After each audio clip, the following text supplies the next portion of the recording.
Okay, so welcome to the deep dive. Today we're jumping into some material you shared with us, really digging into those, fundamental human questions, the anxiety, the frustration, that feeling that something's just off. You Yeah. sent these sources looking for answers, and well, we appreciate you trusting us to dive in.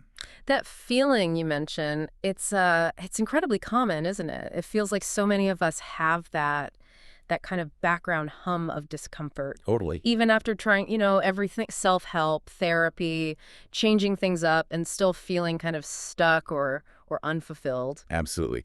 And the source material we're looking at today, specifically from Justin Nguyen's book, it offers a perspective that's, well, it's surprisingly simple, almost counterintuitive about where that comes from. It really is. So our mission here, I guess, is to unpack the core message from this book, to kind of pinpoint the root cause of psychological suffering, according to this view anyway, Right. and explore this, well, pretty radical idea that peace, joy, abundance, they aren't distant goals. They might actually be available, like right now.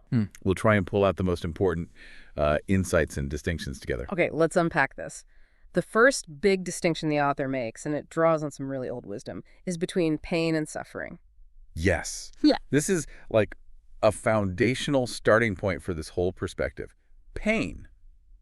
Well, pain is just part of being human. Difficult things happen. Loss, injury, disappointment.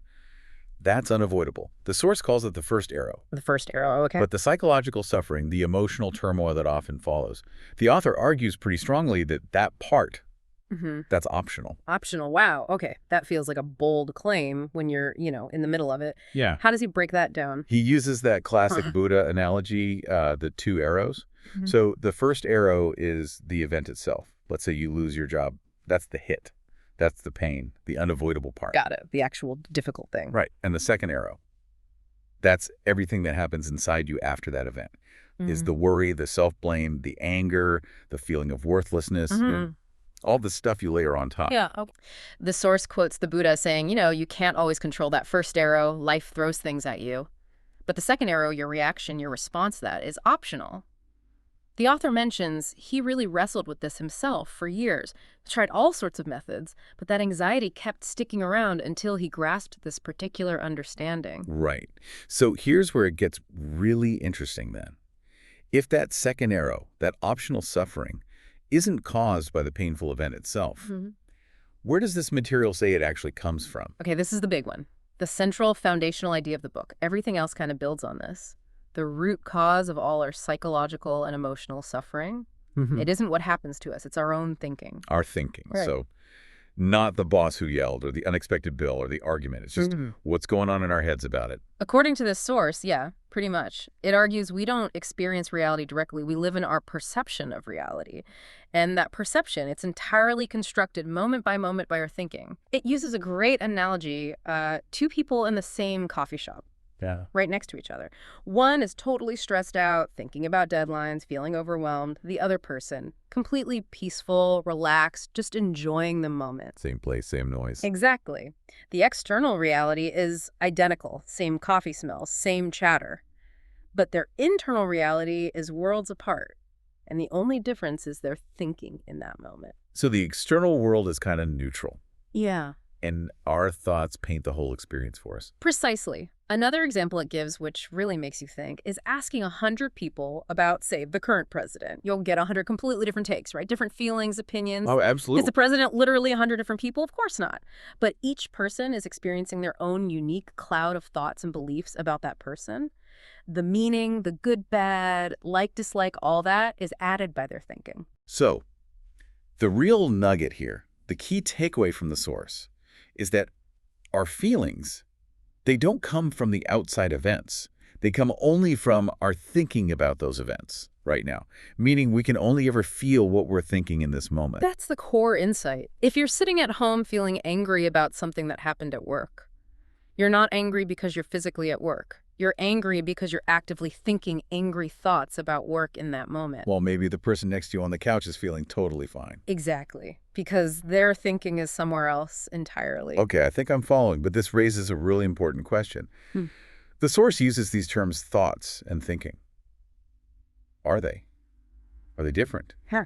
Because it sounds like thoughts are the problem, but isn't having thoughts just part of being alive. That's a super crucial distinction the source makes. And yeah, it's easy to gloss over. There's a fundamental difference between thoughts and thinking. So, thoughts, with a capital T maybe, are described as these effortless, spontaneous, like pops of energy or information. They just appear in your mind, almost like downloads. The book suggests they come from somewhere beyond our personal ego, like a universal intelligence, maybe source. They're inherently neutral or even expansive, creative, like an initial idea for a project or just the image of a goal, like earning a certain amount of money. That first flicker is just a thought. Okay, so thoughts are like inputs. Yeah. Raw data, just appearing. Kind of, yeah. They just are. Now, thinking, that's different. Thinking is the act of grabbing onto those thoughts, engaging with them, analyzing them, judging them, spinning stories around them. That takes effort. It's described as ego-driven, often restrictive, sometimes destructive. The source argues that psychological suffering doesn't come from having thoughts float through. It comes from thinking about your thoughts, from grabbing hold and wrestling with them. Oh, I see. Like the initial thought, I'd like to earn X amount, just pops in, neutral, maybe exciting, but then the thinking starts. Oh, I could never do that. I'm not good enough. How would that even work? What if I fail? That's the heavy stuff. Exactly. That's the perfect example the source uses. The suffering isn't in the initial thought of the money goal. It's in all the effortful thinking that follows the doubt, the fear, the limiting stories you attach to it, all that mental churn after the thought appears. That's what creates the emotional upset. And our feelings are the clue, the indicator. Yes, exactly. Feelings are presented as this incredibly reliable, like an internal radar dashboard. Negative emotions aren't bad in themselves, they're just feedback. They signal that you're caught up in effortful, ego-driven thinking. The more you're churning mentally, the heavier or more negative the feeling. Conversely, positive emotions, joy, peace, love, clarity, they indicate a state of less thinking, more connection to that broader source, or just presence. The source even uses this funny thoughtometer analogy. The higher your thoughts per minute, the more likely you are in the red zone of stress and negativity. Okay, so if negative feelings come from this effortful thinking, the logical jump seems to be, okay, I just need to force myself to think happy, positive thoughts all the time? That's what a lot of self-help pushes, right? It absolutely is. And the source material tackles this head on. It offers a really surprising, counterintuitive perspective here. The author argues that you don't need to force positive thinking to feel good. You don't. No. In fact, trying to constantly manage or control your thoughts often just creates more thinking and potentially more struggle. Okay, why not? If we only feel what we think, how else could we possibly feel good? Because, according to this framework, positive emotions, that joy, love, peace, contentment, they aren't something you manufacture through thinking. They are our inherent natural state of being. Our natural state. Yeah, they're what's naturally there when the noisy thinking settles down. Our natural state. That feels like a pretty big leap, especially when so many people feel anything but peaceful and joyful most days. I get that. The source offers this thought experiment that really helps illustrate it. Think about a time in your life when you felt peak joy or profound love or just absolute peace. A really amazing moment. Okay. Now, in that exact instant, what were you thinking? When people really reflect on this honestly, they often realize they weren't thinking much at all. They were just being in the experience, fully present. Or if there was a thought, maybe something simple like this is beautiful or I love this, the powerful feeling was already there. It came first. Or alongside a very simple, effortless thought. The feeling wasn't produced by effortful mental analysis. That makes sense. Yeah, like being totally lost in nature or maybe holding a newborn baby or something. Exactly. The baby analogy is used too. Unless they're hungry or uncomfortable, a baby's default state is often just pure presence, bliss, happiness, love. This is presented as evidence of our baseline state before all the layers of thinking pile on. Right. So thinking isn't the generator of positive feelings. It's actually the distraction from our natural positive state. The intensity of negative emotion is directly proportional to the amount of thinking. More thinking, more negativity. And positive emotion. Inversely proportional. Less thinking, more access to that natural positive state. It's about the quantity and effort of the thinking, not just whether the thought is labeled positive or negative. Okay, wow. This is a really fundamental shift in perspective. So if thinking is the root of suffering and it takes us away from our natural peace and that's where the good feelings are, how on earth do we function? How do we thrive without thinking? We need our brains. We need to plan, analyze, make decisions. Right, that's the immediate objection, isn't it? But this material directly challenges the idea that effortful thinking is required for peak performance or good decisions. It argues that our absolute best work, our most creative insights, our most effective actions, they actually come from a state of non-thinking, or at least very minimal, effortless thinking. Non-thinking. Yeah, it points to what athletes and artists call the zone or flow state. Oh, yeah. Like when athletes are just completely locked in, not overthinking. Precisely.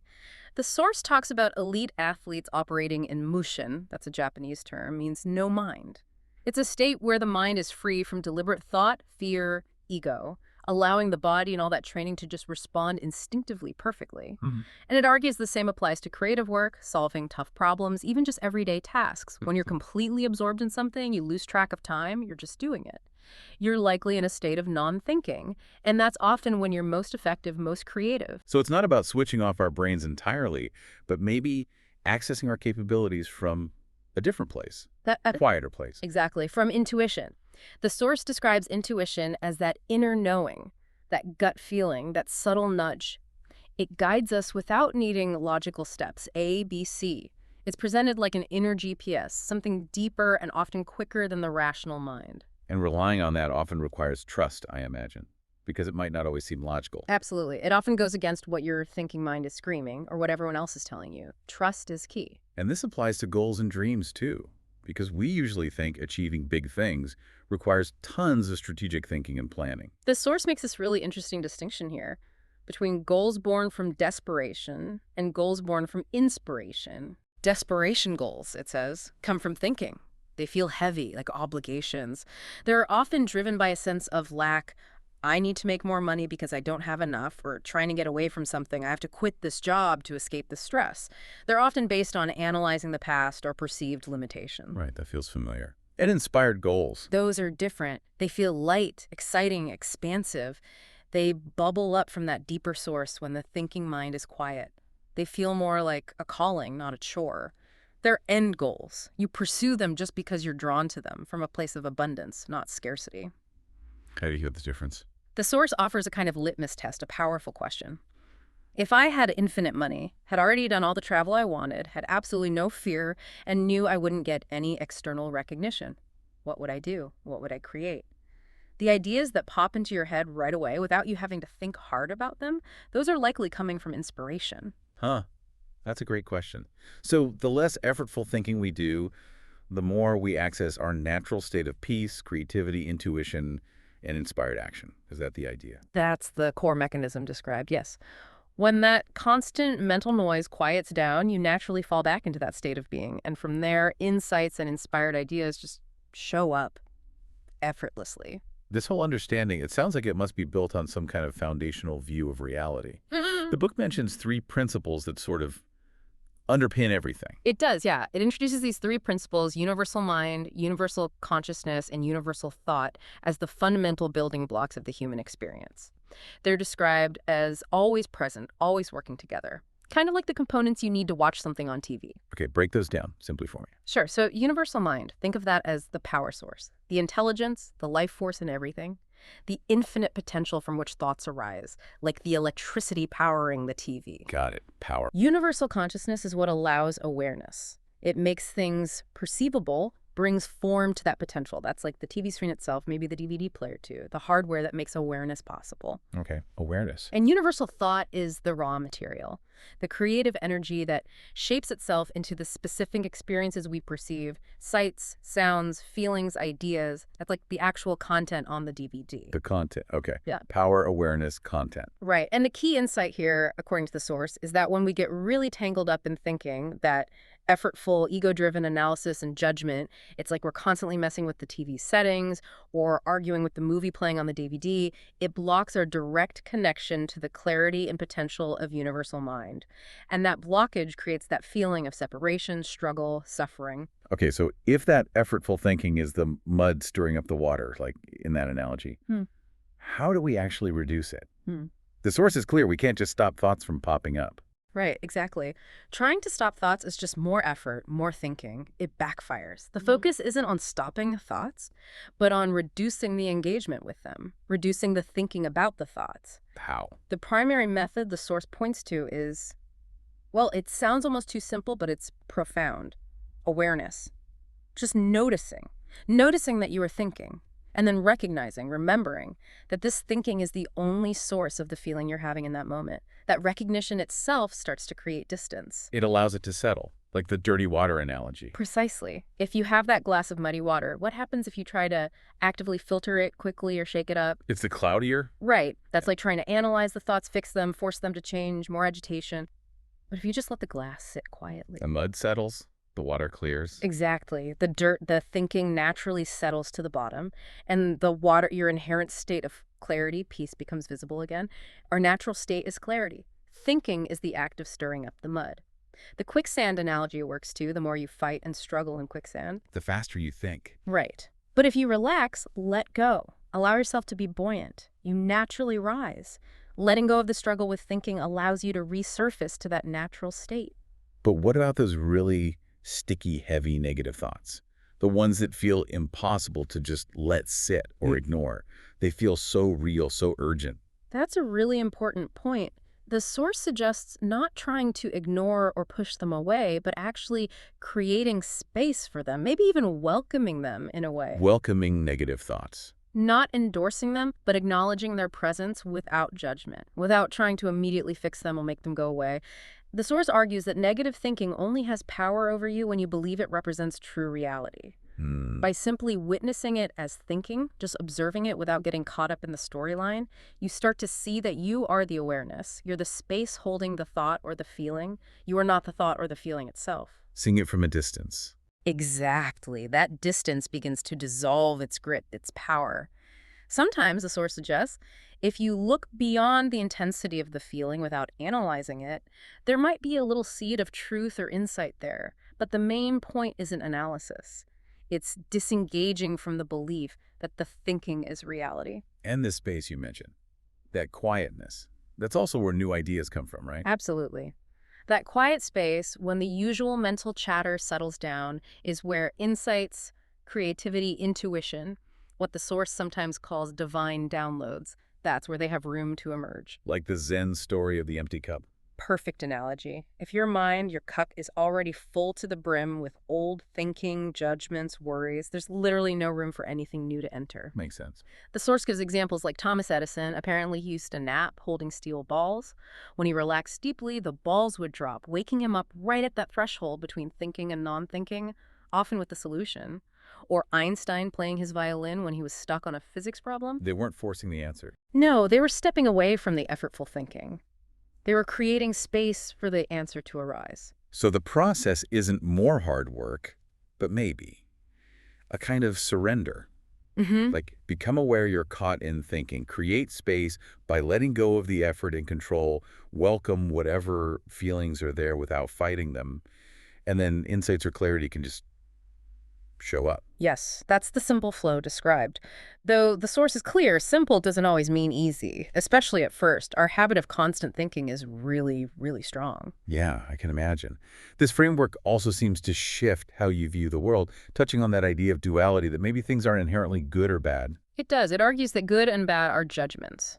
They're labels applied by our thinking, not intrinsic qualities of events or people or circumstances themselves. Without that filter of thinking, things just are. How does it illustrate that? The piano analogy is used. Is there a single wrong note on a piano?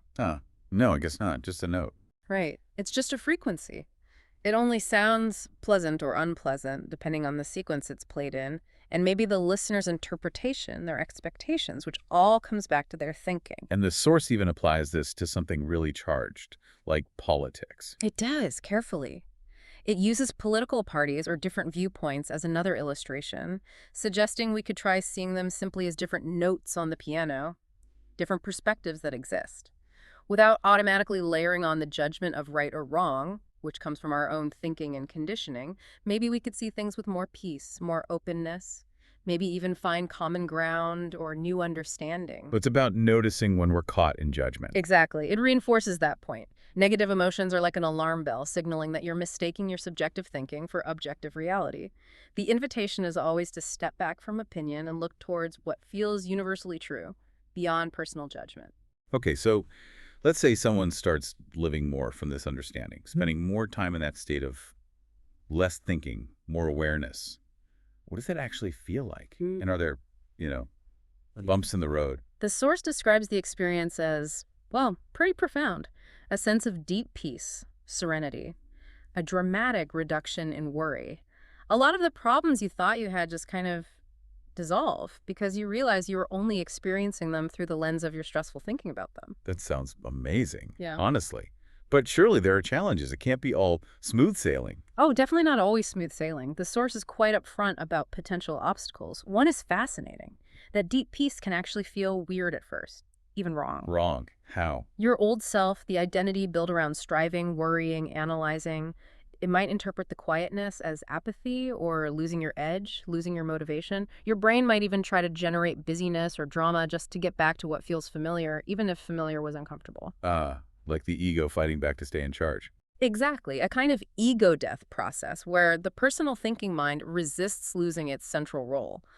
Also, think about all the energy that was previously consumed by constant thinking and worrying. Yeah, a lot of energy. That energy gets freed up. And you need to consciously find constructive ways to channel it, ideally into those inspired goals or creative pursuits we talked about. Otherwise, it can feel like restless energy. Makes sense.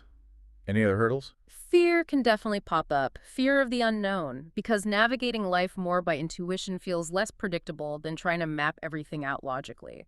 But again, from this perspective, fear is just another flavor of thinking.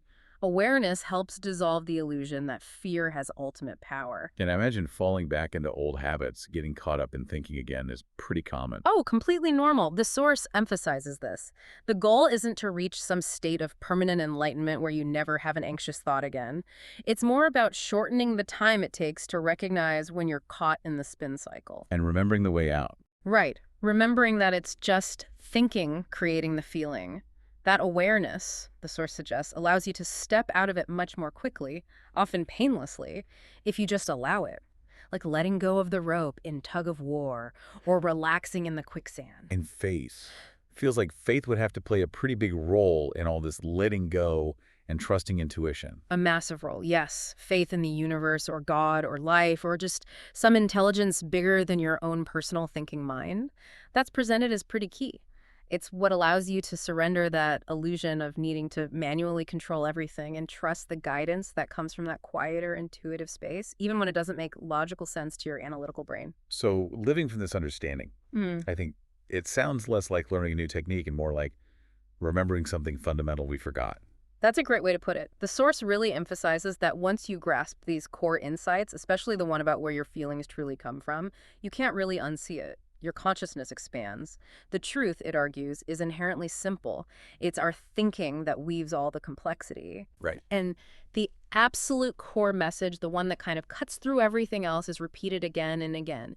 Everything you could ever possibly want or need, all the love, joy, peace, fulfillment, it isn't out there somewhere to be found or achieved. It is already inside of you as your natural state. Wow. Thinking just covers it up, makes you forget. And staying in that state of peace, that state of less thinking, it isn't passive. It's actively creating the space for more insights, more connection, more miracles, more beauty to show up in your life. And I really liked how the source suggested the best way to share this isn't necessarily by trying to explain it all the time, but just by being it. Living it. Exactly. When you embody that kind of peace and ease, people notice, they feel it, they'll naturally get curious and might ask you about it. That's often more powerful than any lecture. Though the author does mention the book has more practical exercises and guidance for implementation, which is great for anyone wanting to, really live this day to day. It definitely sounds like a truly transformative shift in perspective. It really is. It shifts the focus entirely away from trying to fix your thoughts or fix your external circumstances and towards understanding the fundamental operating system of your own experience. So pulling it all together from this deep dive into the material, the core idea is that psychological suffering doesn't stem from external events, but from our thinking about them. Right, that second arrow. And our natural state underneath all that thinking is actually one of peace, joy, and love. It's always accessible when our minds quiet down. Yeah, it's our default setting. And by cultivating awareness of our thinking, just noticing it without fighting it and creating that inner space, we can return to that natural state more often. And that opens us up to intuition, inspired action, creativity, a fundamentally different way of experiencing life. It's that profound shift, really, from believing you are your thoughts and feelings to realizing you are the conscious space for them. And the material leaves us with this really powerful thought, almost a direct invitation for you listening right now, to just consider. You are already all of the love, joy, peace, and fulfillment you have ever wanted. If that simple sentence is actually true, just take a moment and really let that sink in. What might that mean for you? Right here, right now. It's definitely something to sit with. Well, thanks for joining us for this deep dive today.